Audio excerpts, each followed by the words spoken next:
NASA's Voyager 1 probe has picked up an uncanny humming sound coming from space. NASA launched the Voyager 1 space probe 44 years ago, and today it is the most distant human-made object from Earth, after exiting our solar system 9 years ago.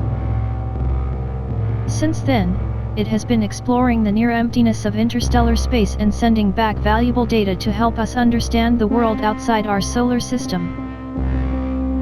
Scientists now say instruments aboard the distant spacecraft have detected a persistent hum generated by the constant vibration of small amounts of gas in interstellar space.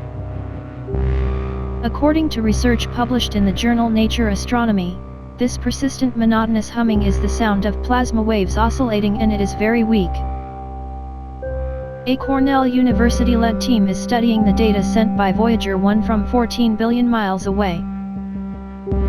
Stella Cook-Ocker, a doctoral student at Cornell University in New York, and one of the authors of the research, said the sound was very faint and monotone because it is in a narrow frequency bandwidth. You can listen to the sound here. The Voyager 1 spacecraft flew by Jupiter in 1979, and the next year by Saturn, before crossing the heliopause, the solar system's border with interstellar space, in August 2012. It has now reached the interstellar medium.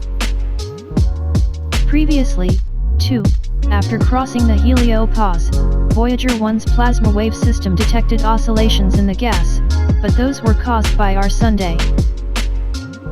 The interstellar medium is like a quiet or gentle rain, said senior author of the study James Cordes in a statement on Cornell University's website.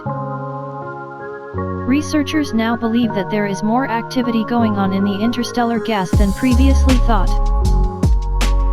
Voyager 1's data can help scientists understand the interactions between the interstellar medium and the Sun's solar wind, a steady stream of charged particles.